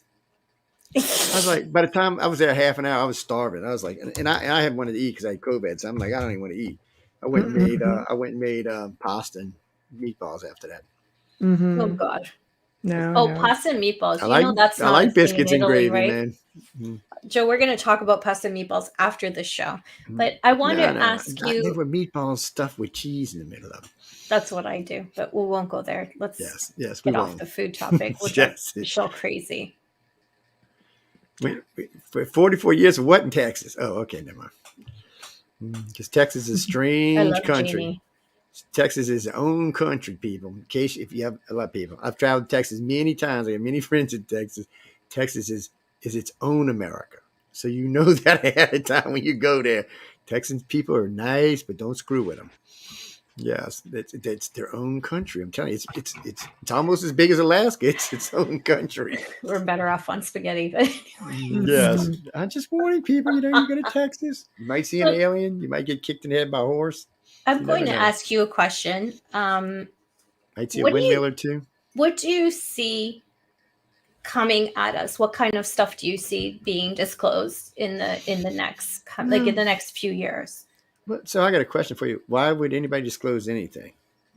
Why not? What is the use of disclosure? Well, people always leak information. People do. Yes, that's what I meant. But aliens don't. They don't. That's right. Because what is the use of disclosure for them? You got to remember. Okay, we want why disclosure do they have contactees then? We're humans because we need it. We needy people. But aliens are not needy like we are, and they don't feel a need to disclose. And remember, from their point of view, they've already disclosed to everybody they want to disclose to. Yeah. all contactees have been disclosed to. That's the only ones they're really worried about if they know or not. They could give a good freak about our government because our government doesn't do anything for them. Do they ever, with the contactees that you've interviewed over the years, have they ever given them information and then asked them to share it? Wouldn't that be disclosing anything? I mean, people I are think they telling their have to go with the stories. flow. The whole world was disclosing long before the United States. The Yeah, United that's what States I was the meant. last ones to disclose. I And they think you are. either have to either beat them or join them. One of the, if you can't beat them, you have to join them. But I got a question for Yeah, you. I should What have is the rephrased that. I'm best sorry. thing? I meant from the contactees, is anything coming out? What would you like to see happen? Well, That's what I contactees meant. talk all the Sorry. time because that's their job. Like people like Dolly and other contactees, that's their job. Their job is to disseminate everything that they've learned anytime that they can. It's Okay. built-in program. It's actually programmed into them. It's part of the downloads. It's part of all of it because that's what they do. There's keepers and communicators. There's several different layers of being contacted, but they're not put in a position where they can be taken and like so. Most of the ones that you can see out speaking will not be mill-labbed because the aliens aren't going to. They may one time, but usually the aliens will interfere and they're like, no, you're not going to mill-lab these people. A lot of people who get mill-labbed is by accident because they go public on a coast like show like Coast to Coast or even one of our shows, and they start talking about something that they have no idea what they're talking about, or they seen this, or they experienced that, or they touched this, and Uncle Bob's going, oh, we got a new one here. And they zap their asses. And unfortunately, because they're new at it, they have no idea what just happened to them. But So they also take many of their own, do they not? they try, but most of the time, if you're truly on the work list, as I like to call it, they're not going to bother you. They will punish someone for taking a contact. It's just like in the stupid movie Contact. When they followed the little girl home or they tortured, they killed those people, they will kill you if you I don't screw with the remember that film. contactee. Yeah. It was a series, a miniseries. Steven Oh, the Spielberg did. miniseries, not the Right, film. right. So in the miniseries, believe it or not, some of the things in there they got right, and a lot of stuff they got wrong, but a lot of stuff they got right. And the Greys, especially, so are the reptilians for that matter. They're very protective of their contactees. So when it comes to a point, so let's say, no, we're not going to use Dolly because it would make me nervous. Let's say they grab Chris, and because Chris probably not a contactee. So let's say they grab Chris and they drag him in, and he just got through talking about all this information, and they want to know more about it, and they start trying to get him out of it with hypnosis or torture or whatever, and then the Gray shows up. First thing Gray is going to do is remove that individual from the experience, and then he's going to go to either wiping people out or teaching a lesson once and for all. They do not want their contactees screwed with. Okay. It happens, but most of the time the government don't even get it right. A lot of times what happens is some goofball goes on a TV show or radio show and he's saying he or she's a contactee and they're not, and they start talking about all this plausible, wonderful stuff, and the government says, really? And then they get him, and the government's like, you lied. And then the government's not happy either. So you're kind of, so. Do you think Spielberg is a contactee? I think he had, if he wasn't, he had, just like Roddenberry, I think if they weren't, they knew somebody who was. Okay. There was too many things. He just has too many things on point. With when I was watching that movie, I would have swore he was listening to some of our lectures or watching some of our shows. I mean, there's just too many things he used that were right off of the list of stuff we would consider real. Now, there was a lot of stuff that was bullshit. I'm not going to lie, but there was a lot of stuff like walking on the ceilings. They do that all the time. People are like, what? Yeah, they crawl like roaches on ceilings and stuff. They defy gravity all the time. And that's one of the things he put in it. Yeah, that's true too. I wonder why that is. Okay, next. Song Day, Joe, what happened during the Philadelphia experiment? We did a show about that, Joe. We talked. That is a tough one, man. That's a tough one. Well, no, it's a tough one because it's a good challenge.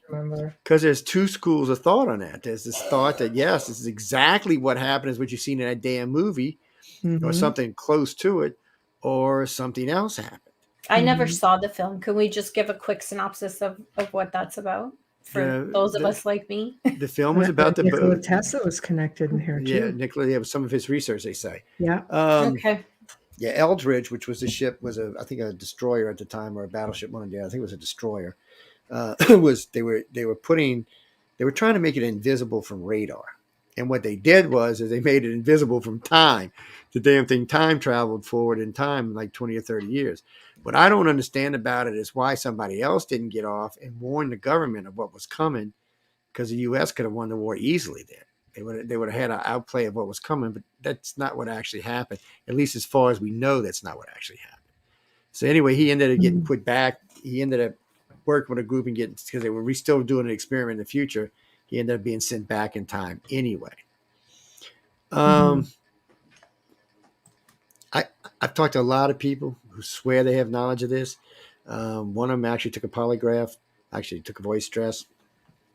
They say a lot of what they said actually happened the way it happened. The Eldridge its reactor started to override because it was using some type of nuclear reaction. Somebody said it was fission, not fusion, and it started to overload, and it sent the ship forward in time. Instead of making it made it invisible. It just wasn't there anymore because it wasn't there anymore. It went into time, and then when it came back, when it rematerialized, if you happen to have been standing in the wrong place, you rematerialized inside the ship as part of the ship. Yeah, we showed pictures of that. It was pretty wild. They were old black and white photos. Wow. Where people were in the ship. I just pulled up the notes. Can I just go over them? I don't have all the pictures with me. Please do. I don't try to remember find that. them because they were pretty wild. But basically, the event allegedly occurred in 1943. The main goal was to hide the USS Eldridge, a Navy destroyer class vessel, and make it invisible to enemy radars, hence a cloaking device. ? Nikola Tesla was said to be involved performing all calculations and also developing various designs. He was also said to have provided the necessary generators. So where does the time travel part come in? The experiment went terribly wrong. The ship totally disappeared, but it was teleported to Norfolk, Virginia. When it appeared, some of the crew members were physically attached or fused at a molecular level to the hull, and others developed mental disorders, driven insane, caught on fire.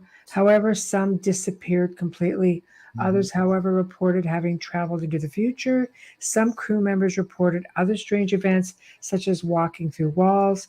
It eventually reappeared in Philadelphia, but nowadays they're saying that they believe that it never happened at all. And the problem with everything else, Wow. just like Roswell, is almost all the witnesses are dead now. See? Yeah. And everything, it kills me. Even more and more documents from JFK's assassination have been out, and there's even more redacted. Yeah. So what's the point of having a set date on information if you're never going to give it? That's just ridiculous. Because anything that incriminates our government is never getting released. It's Absolutely not. You know, I mean, well, it might after 100 years, like stuff like the Love Canal, stuff like that. So stuff may get released. I don't know. Like, 1 second. Kennedy, yeah, it's only been what, 70 years, 80 years. So maybe in another 20 or 30, they'll because it was probably had something to do with us. So they'll Oh, here probably it release is. it. Okay, you have one the second. pictures. I'm going to put up pictures. 1 second. Cool. This is from segment 40 of the Gray Zone Uncensored. I'm just showing pictures that Joe and I did. So let me go in. This is when and you have a want to look. be watching this show. Okay, here we go, guys. 1 minute.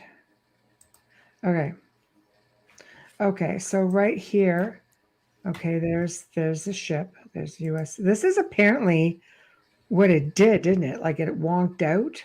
That's And crazy. here's pictures of, okay, this is, no, that's wrong.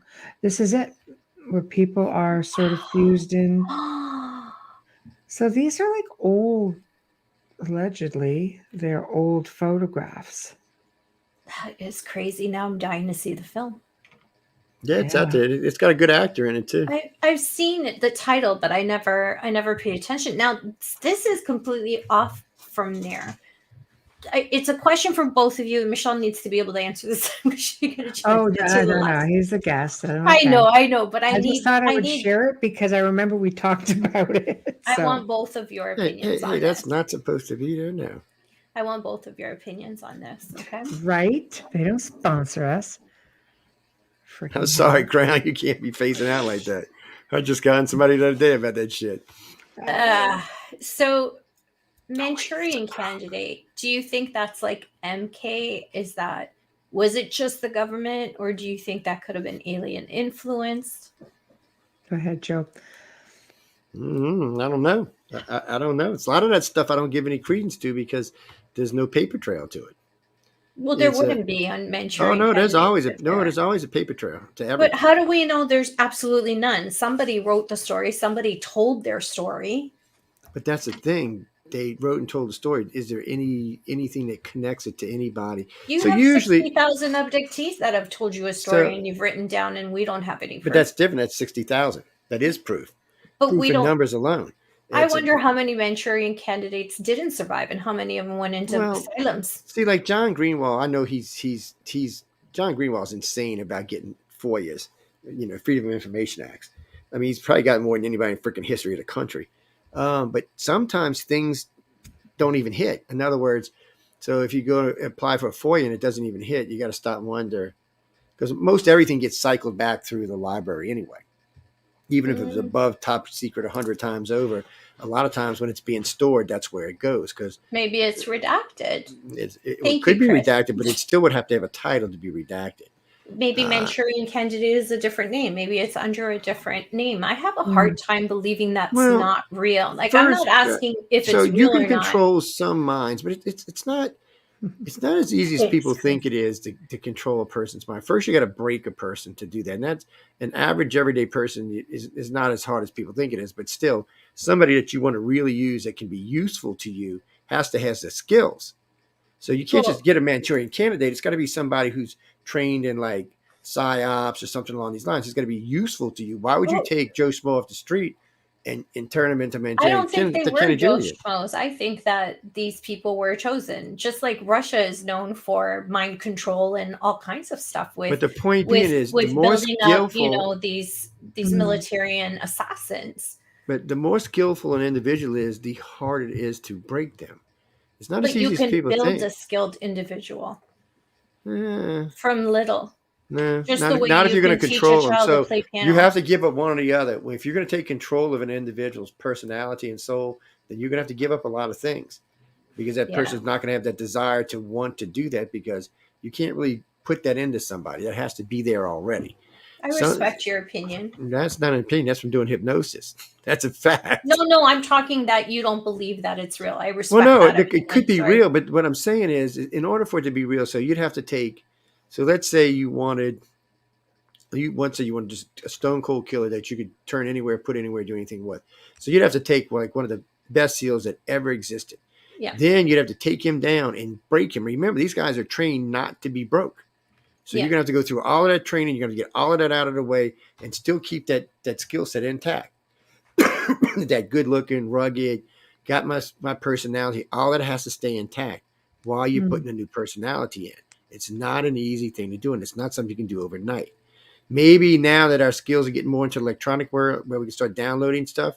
But when this was done, no, man, it took years, a decade or more, to do a person like that. To have now, it's not that you couldn't. You could spend 2 decades. You could you could take them 2 decades and break them in, take them right out to service in their 20s or something, and put them in it and run them through it all. It's just, and even then, something could kick it out. Some smell, some sound, some noise, some friends, some family could break it. Mm-hmm. So it's a dangerous thing. I mean, but it can be done. It's not that it can't be done. I don't want anybody to think that you can't brainwash people. You can. Even I can do that. It's not that. It's just, but to keep the skill set is a whole different thing. Well, schizophrenics keep that going all the time. This is a good point. Sanjay says, Joe, also some people can flee into their own mind and or separate themselves from the mind. That's very common. That's true. So those people you're not going to really be able to break either. So you first off, you got to find the right individual that you can break, but still keep all the skills intact. Isn't that what MK Ultra does though? Don't they break people? They have to in order to get it. I mean, if it's going to work, that's what they got to do. Isn't that somewhat like Manchurian then? No, it's okay. I feel bad for you. I like Dolly's comment, control over someone is more effective by control of the person's family and friends. That's also the way organized crime works. Just saying. That's very much how they work. It's They not, won't like I hurt said, it's you. not They that you go can't to do it. the weakest link and to the ones you love. So if I really wanted to, I could hypnotize somebody, give them a cocktail of sodium pentothal, sodium anethol, and really pre-program them to do other things, make them say things, make them do things. But there's a point where the mind finds back on its own. So even with all of that, there would have to be a point where I'd have to use a physical type force in order to break that individual completely. So Even when you start from little, if you start them where from they're a baby, grooming no, them, that's what I mean. Like they're yeah, grooming children into if these. Yeah. but still, then you have to keep all of that secret. You can't let Yes. anybody else know about it, because if it even slips out to even the wrong individual, that becomes it becomes not just dangerous for the person that's being tampered with, but for the other individuals, because No, somebody like might get the person that's being tampered with. it's I'm not going to say where I saw this, but I mean it is known to have there's facilities, they raise children this way, they bring them into special services and secret services that they have no life, no family, they're orphans, they're taken from little. But all of that was supposed to, not just that, there was other programs besides that for stuff like this, Yeah, I'm just but using the name but because people are familiar it with was it. somewhere in the mid '90s, or maybe late '90s, the government outlawed all of that completely. That's why they got rid of red dames and all of them. They outlawed it. They said you can't use it, because it could always. You never know when that one person backfires and turns on you, and it's too late by the time you realize it. Absolutely. That's So what double agents are made of. so they decided somewhere along the line that they now there's other ways to do it. Now we have ultrasounds and different types of sounds and stuff. There's other ways to program people now. They're still not really sophisticated yet, and they're still learning it. But there are sights and sounds that can help to program or even deprogram somebody. Do you believe aliens use that type of programming besides downloads where Ed Dames is way going. No, they don't need to. They use a telepathic scan. We yeah. use them too. So this is how our government, especially the middle labs, this is what they do. They use a cocktail, basically about the one I was just talking about, and they have telepaths that they keep on file. They use them to do what's called a passive scan. So they give the person the drugs and they talk this stuff to them for a while, and then the telepath pathically scans it into the brain. The same thing that's been being told to them for a few minutes. It usually sets and takes within about 10 or 15 minutes, and they're done. They don't remember anything. They only remember what's put there, and that's it. They don't remember. And you really can't break them, because the way it's overlapped over the thing, if you do break them, it's going to cause some kind of syndrome. So you got to be really good at it to break them, and you do run into them from time to time. No, poor Ed Dames. I interviewed him in '97. I asked him. I said, "What are you going to do now?" He's like, "What do you mean?" I said, "Well, you got canned, brother. What you going to do?" You know how they canned him, right, guys and girls? He was a remote viewer. He's a damn good remote viewer from what they said, but He created the programming too. telepaths were much more efficient than remote viewers are. Remote viewers are great, but telepaths. See, a remote viewer can see like the missile silo or the missile, but they can't actually see the code or anything else or how, so a telepath is seeing through someone else's eyes or in through their brain. So they can see the codes, they can see the roads, they can see the door codes, they can see everything. So why use a remote viewer when you can use a telepath? Some remote viewers are telepathic. A lot of them are. It's just they went the wrong way in the beginning. They were using target training, which is cool, by the way. I've taken it myself. Target training is a cool thing. You can lock in on a lot of different stuff. You can find things. You can even find individuals. So it's cool for that kind of stuff. But so you find the individual, but you got to be able to get to the individual. Well, the remote viewer is not going to be able to tell you the route to get there or the codes to get in and out the door, but the telepath can. But I still think there's room for both of them. I think it's easier for remote viewers to find a target than it is for a telepath. Once the target's found, telepath can go in like that. There's no looking for it then. But a telepath has to have a sense of what the target is, and remote viewers are trained to know what the targets are. They find blind targets all the time. That was part of their job. So there was room for both of them, but the Navy and Air Force announced in 2000 that they had dropped the program and started. They actually were actively looking for telepaths. They put a freaking commercial out for it. Yep. And we're not the only country that uses them. What everybody wants is a true telekinesis, but no one can seem to find one anywhere. That is an extraordinary gift. It is an extraordinary gift, and one Yeah. that can control over distances is even a bigger extraordinary. See, I for me, wonder if there are any, if they're being hidden from the rest of the world, to be well, honest. this is how I know that there's no real ones, good ones out there. First off, no one's claimed Randy's money, but more importantly than that, I don't think Randy knows what Randy's talking I about. don't think he is either. But still, no one's claimed his money. But more so than that, no one's killed Xi Jinping or Putin. Think about it right now. If the United States had someone who had a good skill telekinesis, they would just squeeze an artery in Putin's brain. He'd have an aneurysm. No one would question. He's already sick, and he'd We be don't know gone. what's protecting him, though. Chris I don't know says, if you can protect somebody from that. but what does the oh my gosh, I need coffee. What does Telepath. the telepath, not the telepath, the Telepath. the remote viewer do when the target knows how to shield against this type of ESP? Well, telekinesis, I don't know if you can shield against. Telepath, you can shield against. Telekinesis is a different. It's more like a burrowing thing. So I don't know actually if you can actually defend against it. And if you were strong enough to defend against it, you would leave such a big signal that anybody else could walk right in. So it would be a dangerous game any way it went.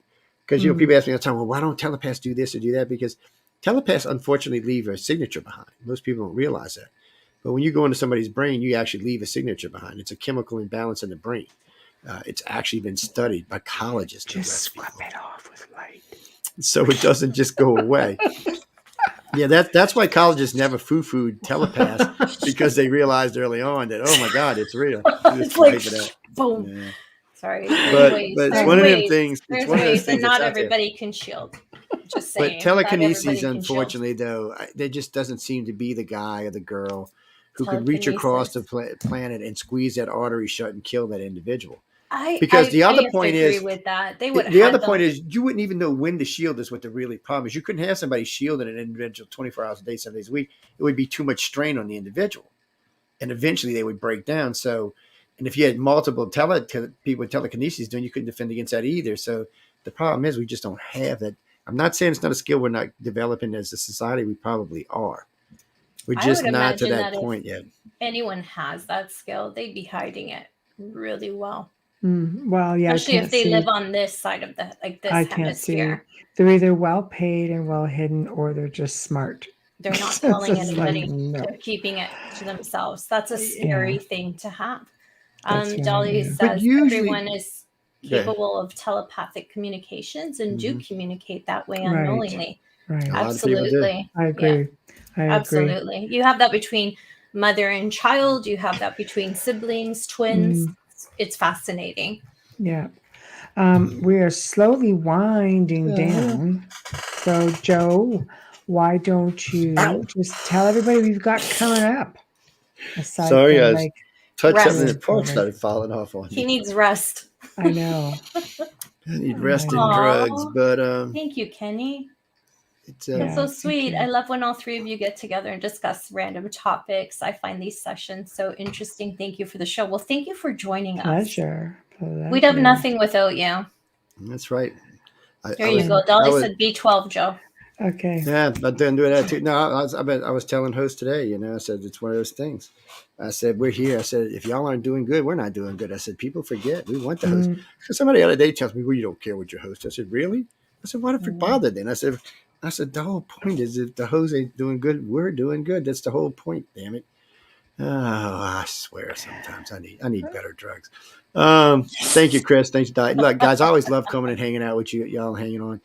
Telekinesis is something that's going to be a topic of conversation for long after I'm gone.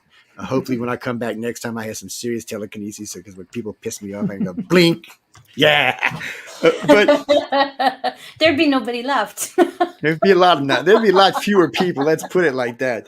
Right. There'd be a lot fewer people. My circle would be this big. I have a list. Yeah. Yes, I have a list.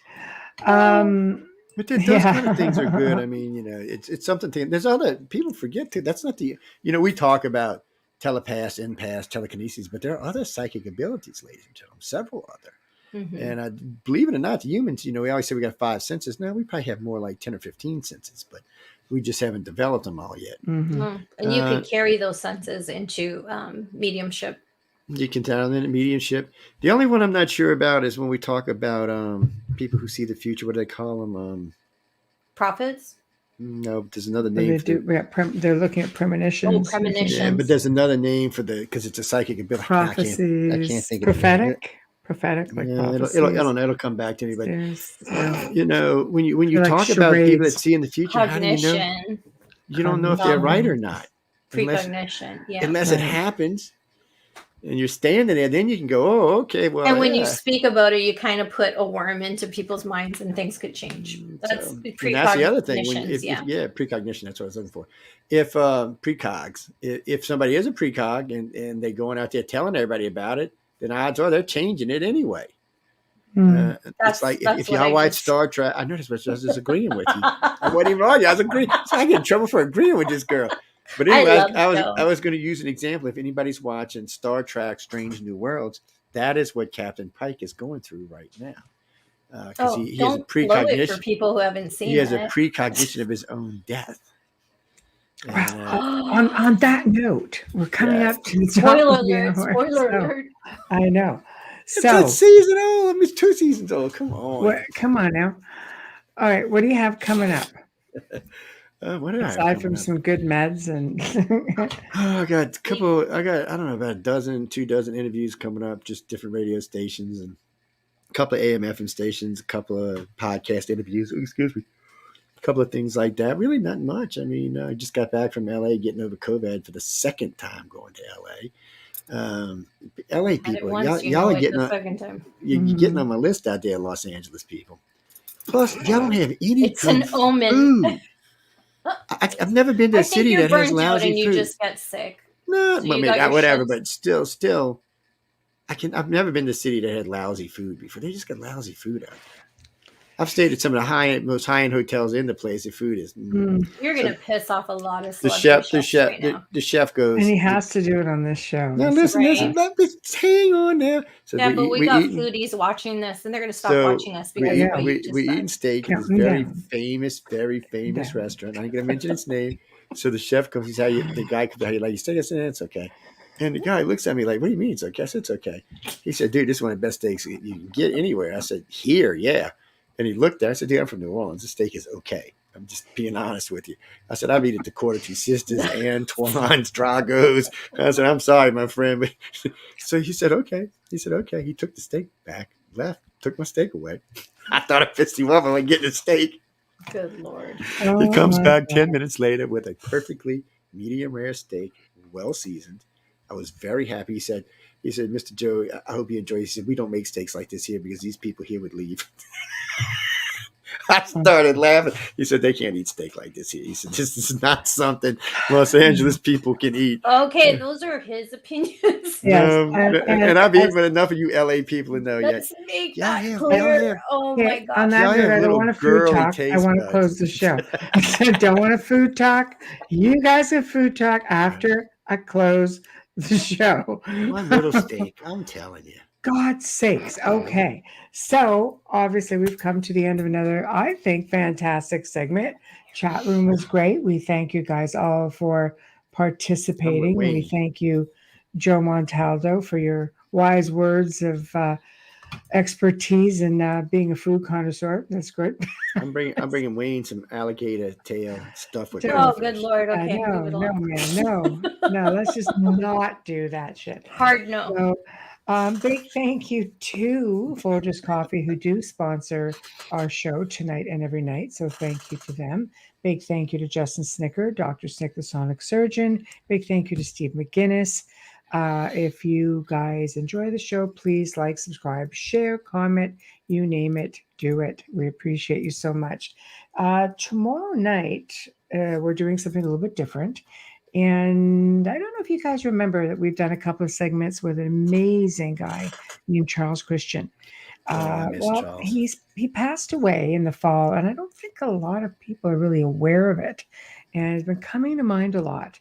He's also past host here on United Public Radio Network. We miss him of a too. show called he was a Reader great Tales UK.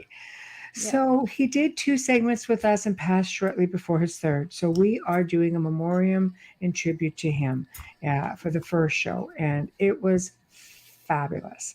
So check it out, and I hope you guys enjoy it. Until then, guys, have a good weekend, and we will see you next week.